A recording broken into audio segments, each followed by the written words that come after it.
үндсэн хуулийнхаа дэг журмыг хэрэгжүүлэхгүй, үндсэн хуулиа сахихгүй, үндсэн хуулийнхаа хэм хэмжээнд заасан үйл ажиллагааг явуулахгүй байх гэдгийг бол одоо бас үндсэн хуулийн хямрал гэж ингэж үздэг. Үндсэн хуулийн заажсан хэм хэмжээнээс давсан амбиц, ашиг сонирхол эдгээр хүмүүст бий болсонтой холбоотойгоор энийг бол одоо үндсэн хуулийн хямрал гэдэг.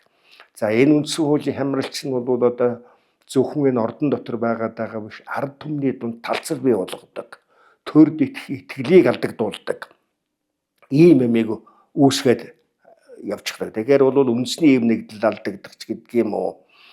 Төрд ард түмний итгэл алдагдаад ирэхээр бол яадаг вөхөр нийгэм эмэрсэн бараагүй байдал руу орох ч гэдэг юм уу. Ийм сөргүүр дагавруудын их үндсийг бол нийгмийн хөрсөнд бий болгоод эхэлдэг байхгүй. Энэ том гал гэдэг чинь биш шүү дээ. Жижиг очноос үүсдэг байхгүй юу? Одоо тэхгүй, одоо ингэхгүй гэж шилэг арга байхгүй. Цаан чинь бол Монголын ард түмэн одоо та нарын сошиал ертөнцийг харж байгаа байх. Юу цухалдаад байна вэ гэхээр Непал туу гэдэг нэг үг гарцсан шүү дээ. Энэ чинь бол юу хэлж яах вэ гэхээр одоо хүч хэрэглэе. Хэнд хүч хэрэглэхөө гэвэл одоо төр засгийг барьж байгаа хүмүүсийг хүч хэрэглэе. Эдний одоо хулгай зэлгийн дэмжсэн байна. Ард түмний амьдралыг ядууруул дууслаа.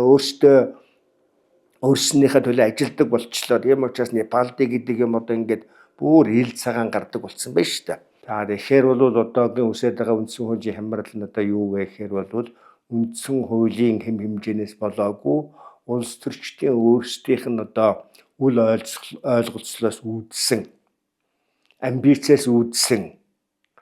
За бүр нарийнаар ярих юм бол одоо өргөсөн тангараа хэр зэрэг зөв хэрэгжүүлж байгаа гэх мэт асуудлаас үүдсэн ийм хямралын одоо нөхцөл байдал үүсчээ гэж ингэж бодоод байна.